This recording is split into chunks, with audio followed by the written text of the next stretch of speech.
Hi, I'm Leslie Clayton, and I'm sitting with my dear friend Colin Tipping of Radical Forgiveness, and we're wanting to talk today about how the trauma of childhood sexual abuse can manifest in adulthood, and the ways it can show up physically. It can show up in relationships, challenges with relationships, and even holding a job, earning a living, and feeling prosperous in your life. And we're also working towards an amazing event on March 3rd, coming up in a few weeks, 2018. And we want to give you guys a sample of some of the conversations that we're going to be having on March 3rd as well. Colin Tipping is the author of a book called Radical Forgiveness. Radical Forgiveness. Surprise, and Making surprise. Room for the Miracle. Yes. And the co-founder of the Institute for Radical Forgiveness, where people are being trained to carry this work forward and all over the world. So thanks for sitting with me today and having My this pleasure conversation. to support you in doing this wonderful work. I think the March 3rd thing is going to be a wonderful event. So I'm looking forward to participating in it and seeing the results. Thank you. Yeah. It's going to be interesting. Some of the questions that I have for you about radical forgiveness and why I think it has been an important process for my healing, as you know. Mm-hmm. And as a survivor of sexual abuse, especially childhood sexual abuse, growing up into adulthood, I had a lot of ways that I limited my life force. I held back in life. I was afraid to move. I used dance and personal growth workshops and Pilates are some of the ways that I have managed to stay embodied. And the work with Radical Forgiveness gave me processes and tools that's helped me to work through some challenges with feelings of betrayal in my life, and how to shift the betrayal into recognizing that there's a gift in everything, even in when it feels like my life is, or that I've been hurt so badly. I feel like life is holding me down. Mm-hmm. People are holding me down, and I'm like bracing against life. So, So how does this process work? Like, I guess I'd like to ask you. Well, no, I have a better question. Okay. I have a better question. In the years that you've been working with groups and teaching the processes of radical forgiveness to others, how often and how can you speak into how over the places you've traveled, the common factors that you see in how sexual abuse shows up in people's lives? Like, how does it challenge people? Well, there's no doubt about it that it's everywhere. I mean, there's no just one country where it happens. It's all over, and I didn't realize it until I was an adult. I'd never heard of it before, and then I started to learn about it and hear about it, and I was shocked. And that the figures were showing that 1 in 5 people were sexually abused. I couldn't believe it. Mm-hmm. Until I started to really read up about it, and some places where it's even cultural, it's even encouraged to some extent. Wow. Even here in America, there are places where, in certain areas of the country that it's not exactly frowned on. But other countries in the world have it too. So it's nearly always sexual abuse by someone they know, either their parent, step-parent, or a brother or sister or whatever. That's what we find. It's nearly always somebody that's in the family or very close to the family that they trusted. And that was, you mentioned betrayal. Mm-hmm. That's one of the primary responses of feeling betrayed by someone that they trusted and so on. Mm-hmm. And were confused by what happened. But no, it's pretty much endemic, I think, in the human condition for some reason. I'm hoping that the reason that it's coming up is that it's coming out of the shadow to be healed. Yeah. And that in a sense, a lot of people have volunteered at the soul level to come in at this time to do this dance, to be a perpetrator and a victim, because I believe both are in exactly the same amount of pain. pain is pain, and there's no order of pain, as it says in the Course in Miracles. So maybe at the karmic level, something dramatic is happening here with with the Me Too thing and what you're doing, what a lot of other people are doing, to bring it to the surface for cleansing. Yeah. And that this will result in a big shift away from that condition. Yes. Yeah. I agree. And that's a real spiritual, that's a zooming out, looking at it from the top down perspective. So for someone who may be in survival pain, victimhood, one of the challenges that people pass through in the healing process is the recognition of their victim behavior, the mindset of the victim, that layer of consciousness. And then there's a layer of consciousness where you recognize that you are playing out kind of like a pattern. Like it showed up for me in relationships at work and in relationships with men, where I would start seeing this same pattern where I felt bullied or victimized or power struggles that I couldn't get out of the power struggle. And that was kind of the red flag, or I guess it's a red flag. It was like, and I was the common denominator. It was different people, right? So I recognized, okay, I have to shift something in myself. And so that's a different layer of consciousness. So you're speaking from that karmic layer of the consciousness being shifted up. So for people who might be listening to our conversation who haven't, it's hard when you're in the survival victim consciousness to recognize that there may be a different perspective to learn from. So is there something you could say to someone who may still be in the victim consciousness? Sure. I mean, I mentioned that karmic level, just in passing, really, but that's not really where our work is. I mean, we do work with individuals who are hurt and are still hurting. And that's what we do. That's the main work. Although, obviously I write about these other things, but when it comes to doing the work, that's what we're doing. We're helping people move out of victimhood. That's really where my emphasis is. It's not so much about healing in the normal sense of the word. It's giving up the idea that you're a victim. Right. And that's when things really start to shift. And you mentioned about you're the common denominator in these patterns. Well, that's telling you that you have the power to create your life, because you're doing it, and you're seeing that you're creating your life by creating these patterns again, which usually are echoes of the original wound. Yeah. So your original wound was that you were abused, but then because that energy remains in the body and you haven't given it up yet, it keeps throwing up an echo of that thing again, and you say, oh, well, here it is again. Why is everybody betraying me? Because it's not always the sexual abuse that comes up in the pattern, it's a version of it. Yep. So that's the realization, wow, you know what, if I'm creating this, then I have some power over this to move out of it and stop doing it and stop recreating the pain. Why do I want to hang on to this pain? So our work is really releasing people from the addiction to their victimhood. And that's what I see, probably, that's the most common thing I see with sexual abuse people. That they really are addicted to, it becomes their identity.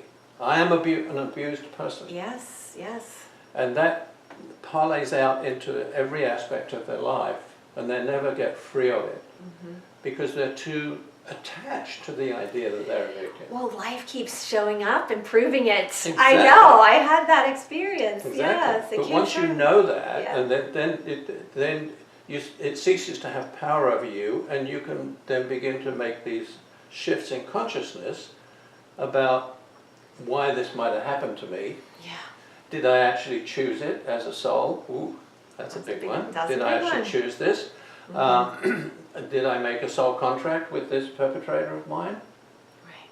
You know, there's all sorts of questions that are unanswerable in many ways. I mean, I don't know the answers to those questions, but when we become open to them and ask those types of questions, then it frees us up from this idea that I'm just an individual who had been abused by someone, I'm hurt, can't get over it, and I've got to keep on repeating it over and over again and telling everybody my story. Right. Story. Yeah. That's the addiction. That's the addiction. Yeah. Now, I'm not exactly new to this, because not that I've been an abuser, but I have, and I don't want to identify her, but my own a relation, shall I say, has had that experience. And yet she's moved beyond it. She has moved beyond it. It doesn't factor into her life any more than it did at the beginning. And so she's out of it. It just happened, and that's it. That's great. That's great. You know? So that's what I try to do, is to help people to really make that shift in consciousness and saying, you know, it happened, and it happened for a reason. And I may even have had a part to play in the creation of it in some way. At the spiritual level, not at the human level. Spiritual level. That's a good distinction. Yes, right. Because otherwise then you start talking about guilt tripping somebody and say it's your fault. Right. No. No fault. With radical forgiveness we work very much at the spiritual level. And so the languaging that we use in that context is we had a hand in creating it, but not as our ego, not as a person, but as our soul, or as our spiritual self. Our spiritual self wanted that experience for whatever reason. We don't know what it is. But you have to make sure that we don't carry that over into saying, well, you know, it's your fault. You made it happen, and you know, you're to blame. That's a real big point that I've heard some of my dearest friends and family who've also had this childhood sexual abuse come around. It's such a spiral path, and I was speaking with Linda Starwolf from the Transformation House on Venus Rising, and she was speaking into the spiral path because these patterns do show up in layers, right? Oh yeah. And on March 3rd, we're going to be talking about the spiral path a little bit, and some of the theme is, you know, when it comes back around and you touch it, it gets a little easier. Sometimes it gets harder, and then sometimes you start, like your friend, your relation, she's finding that she gets around. She got off the spiral. Why do I have to keep doing the spiral thing? It's just meaningless. It happens, so it happens. So what? Yeah. Wow. So what? You know, that's her attitude. Wow. And I believe it too. I mean, she's a pretty straightforward type of person that she wouldn't snow me. Right. Well, in the process of the radical forgiveness process, and the worksheets and the technology. There's a real technology here. Sure. Do you have an awareness or a noticing of that spiral path in your own process for your own healing, or even in, you know, do people come back and take the workshop again? None of us are immune from any of that, me included. I mean, you know, it happens to me just like it happens to everybody else. But the thing is to notice when it does. Yeah. Say, there it is again. You know, isn't that interesting? Not what a fool you are. Right. Isn't that interesting? Right. But and it's an opportunity to get off my spiral. Yeah. Okay. Yeah. So, what was the original question? I was just like, do people come back around? Do they come back around? Maybe they come back for a different issue that might come back to the same core wound. Like it may show up as a different issue. Yeah. But then you've got maybe that same core wound coming up in a different way. It comes up in a different way, but it comes up with awareness. That's the difference. Yeah. Instead of saying, you know, I'm in a terrible state with this trauma, I don't know how to deal with it, they'll come and say, I found another layer. Yeah, another layer. I've got something. There's another incident that obviously is connected that I want to do the forgiveness work on to get to the next level. It's the same old day of peeling the onion. You know, we keep peeling it until we get to the middle part. But it's being able to observe your own consciousness playing these stories out and saying, it's just a story. Yeah. And what I've made up about it is usually 20 times bigger than the actual story itself. Yeah. So we have a 5-step process. And the first 3 steps are more or less the same as any other forgiveness process. Tell the story, what actually happened, feel the feelings associated with it, and we're very strong on the idea that you have to feel your feelings, your anger, your sadness, everything, get it out. Feel it, you can't heal what you don't feel. So there's a lot of spiritual people trying to avoid that one. Oh no, we don't have feelings, we give those to the angels. This is a human experience is an emotional experience. That's what we came in to experience. So that's an important step. And then the next step is stage 3, what we call collapsing the story. And that's where you take the story that you have built up over the years about I'm an abused person, and you collapse it down to what is absolutely real, instead of all the other junk that you've added to it, like I must be a bad person, or I caused it, or there's something wrong with me, I'm not lovable, no one will ever love me, I can't trust anybody. All that's, I was going to say BS, but the best way for me to describe the difference is that what actually happened, you're entitled to feel the pain of that. Yeah. All the other stuff is optional, and that's the suffering. Right. That's our suffering. Right. All the stuff we've made up about it is where the suffering really lies, not in what actually happened. Right. All our interpretations, all our Thank you. expectations, Yes. all of that junk. Okay, and we can give that up easily Yeah. because it isn't true. Yeah. What is true that you were abused. Yep. Okay, Yep. that's true, and you're entitled to feel the pain of that. But you're not entitled to feel the pain of the other stuff that you've just made up. You want to make your story bigger and bigger and bigger, so you get more sympathy. Prove it over and over again.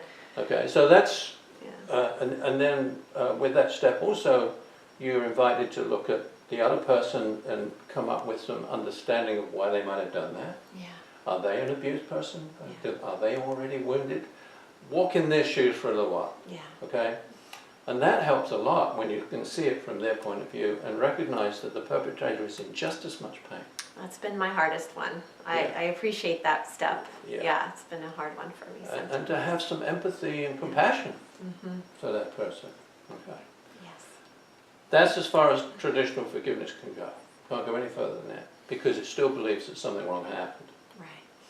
So with radical forgiveness, we take that next step and say, maybe, and we don't know for sure, but maybe there's a reason why this happened.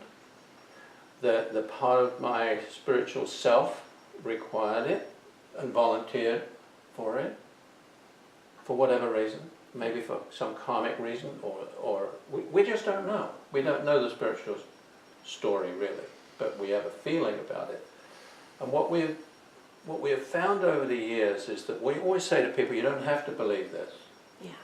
You just have to be open to the possibility and whether it works or not. If it feels good, let's run with it, okay? And what happens when people just open that up as a possibility, that they have, at the spiritual level, have a hand in creating it, and it's what the soul wanted for its soul's evolution, everything seems to change. All that pain and anguish disappears. And that's why radical forgiveness is so fast. It works so quickly that it's almost magical. Yeah. Yeah.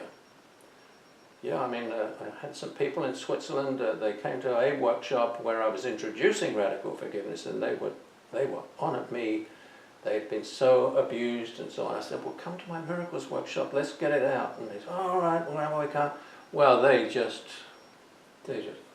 flew open. I mean, they're just amazing. Wow. I've got them on my iPad. Wow. Doing, just Beautiful. joyful. Yes. Really there is joyful. joy. There is joy on the other side of that pain. Yeah. There is. Yeah. So that's the 4th step, and then the 5th step is to do something physical. And we usually do breath work or some sort of body work to get the old story out of the body, because as you know, it lives in every cell of the body, Yes, right? Yes. All our, It's a cellular transmutation. Absolutely. Yes. so doing the breath work, and that it sort of gets rid of the old story and installs the new one. Mm-hmm. And that's why that physical aspect is quite important. Even just doing the worksheet is part of that, but breath work is the best. An hour of breath work will clean the whole thing out. As you know, because especially you've with that done it intention. enough times with us. Yeah. And we do that, and you're a body worker and you know how to help people move that energy out of their bodies through exercise and other wonderful Yes. things that you do. Yes. So that's the process of radical forgiveness. We're doing it for now 25 years, my wife and I, and all around the world. And believe me, if it didn't work, I wouldn't do it. Because I don't believe it either. I'm just as skeptical as everybody else. I love it when you say that. I'm a very rational, sort of left brain English guy. Right. And it doesn't make a whole lot of sense to me. My brain says, what a load of rubbish. But my heart and all my other chakras start jangling and say, yes, yes, yes, this is it. Something's changing. This works. This is true. Yes. And if it's not true, if it's not true rationally, there's some truth behind it somewhere that we're not privy to yet, but it will come. It will come.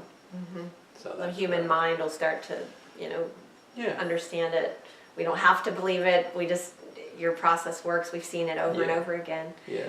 I have a question that I don't know if you can answer this, and I'm throwing this at you, off the cuff. But you've been looking at with the brain and body relationship, and how with trauma there is the way the brain is plastic, the plasticity of the brain, and the grooves that get wound in from the years of telling the story and being the victim, and with the body awareness concepts of feeling the proprioception, like in the radical forgiveness process and in the process of exercise, we change the neural pathways in the physical body through the repetition. It's the repetition of the new pathways of physically. Right. So somebody that has a spinal cord injury is able to reweave the brain and body plasticity through the repetition. Right. And so with so deep grooves of victimization from telling that story over and over again of this victim is, I'm a victim of childhood sexual abuse, and I'm hurt and I keep getting hurt, and that so over and over again. This process of radical forgiveness, I know we don't have any brain mapping studies, but would you say your process may actually be helping that brain plasticity shift, the miracle of it all from the... There was a program, Charlie Rose did a whole thing on the brain. All the experts were around the table, and it was several weeks that they concentrated on the brain. And there was one program in particular that talked about forgiveness versus revenge. And the researcher, the professor or whoever he was, said that the brain is wired for revenge, getting even. Hammurabi's code, I think they've called it. But he said that's not to say that you can't rewire that towards forgiveness. Yeah, thank and he went into it quite deeply. Interesting. And I've always made a joke since then. I said if I'd written a book called Radical Revenge, I would be a rich person now instead of Radical Forgiveness. But you're right, the brain is plastic, and it's up to us to keep setting up new pathways. And radical forgiveness is definitely a new pathway. Yeah. Because if nothing else, it's successful in a very quick way. Most forgiveness is not. Most forgiveness takes years to do. Okay? Traditional forgiveness. So you don't really set up a new pathway with something that takes 20 years. You set up a new pathway when something really shifts in a few seconds. Yes. And that's what happens with radical forgiveness. When people hear it, it's like it hits them really hard. Okay, and that's what will create a new pathway. Yeah. And so I'm very confident about that. It's going to take some time, but the more we get out there, the more coaches we train. Yep. We've been training coaches now for, since 2001. I don't know how many we've got now, hundreds and hundreds of them around the world. Each of those are making their contribution to a shift in consciousness, and I believe there is a very big shift in consciousness going on. There definitely is. I agree with you. So how many countries would you say you have? Can you even say? I know, how many do we have in Atlanta? Do you know? How many coaches? How many coaches in Atlanta? What would you say, Joanne? We've got... in Atlanta, we haven't got that many, maybe a dozen or so. That's a dozen's a lot in Atlanta. I bet I didn't know that we had a dozen in Atlanta. It's a job to know how many of them are actually active at this time, but I want to call them out. We've got them all over the world. We've got certainly 100 in Russia. We've got same in Ukraine. We've got Poland. We've got Germany. Lots and lots in Germany. Australia, Japan. Well, Japan. We've only just started there. South America? South America, Peru. We've got lots of people in Peru. Yeah, it's growing and growing and growing. Yeah. And the word is getting out there. So, but Beautiful. yeah. Beautiful. Well, in the blink of an eye, this work can actually shift. I heard Deepak Chopra say that, something about that in one of his books, The Quantum Healer or something, in a blink of an eye you can shift a perspective, right? That's right, absolutely. It could take a long time or it could take a split second. Yeah, because it's energy, you see. When you're working Energy. with energy, there's no time constraint. And when you're doing radical forgiveness, it is an energy process, so you are shifting somebody's energy. You're breaking that energy continuum between the event that happened when you were a child and that energy still keeps on running along your timeline. Well, when you do radical forgiveness, it stops that energy from running. So you're not actually doing anything about the event itself, you're just collapsing the energy field that's holding it all together. Yeah. And that's why it works instantly. It really works almost instantly, as I say. But we have found that you do need to use the tools to make it happen. That's the other thing. If you try to do it in your head, it doesn't work. So that's why we've created a lot of worksheets and simple tools that help you just to move through those 5 stages. Wonderful. So for people who are listening to this, they can go to the radicalforgiveness.com. Radicalforgiveness.com, not right. the radicalforgiveness.com. Yeah. To find the worksheets, there's free stuff on the website. Yeah, most of them are free, yeah. How often do you train trainers? Like, is there a training coming up? Well, we have training programs that are online, so that they're continuous. People can just sign up when they like, but I've also got a 5-day option for those who want to do it live with me. And Like a one-on-one? Or no, the group. You've got the groups, small group, yeah, small groups. maybe 10, 15 people. And we've got one coming up in May. Yes, May and end of May, beginning of June, 5 days. Do you still do intensives where people come and do like private training with you and Oh Joanne? yeah. The Miracles Workshop is very intensive. I only take 12 people for 12, that. yeah. And that's a Friday night, Saturday, and all day Sunday. It's pretty intense. Yeah. And so anybody with a real issue they want to work on, that's the one. What about the VIP experience? Who Well, uses the VIP experience? Well, there again, it's for somebody who is in a lot of pain, and their story is what they feel is very private. It's their own story. So it's like a one-on-one It's type. one-on-one for a whole day. One whole day. Yes, one whole day, and that can be corporate people. I've got a corporate program for people, and for people who've got any kind of an issue that they want to work with me one-on-one and get it done. So well, for it's actually corporate- 1-on-2 because Joanne is with me as well. And that's the best team. Yes. I got to tell you, I spent an afternoon with you and Joanne, and I just want to give you a shout out.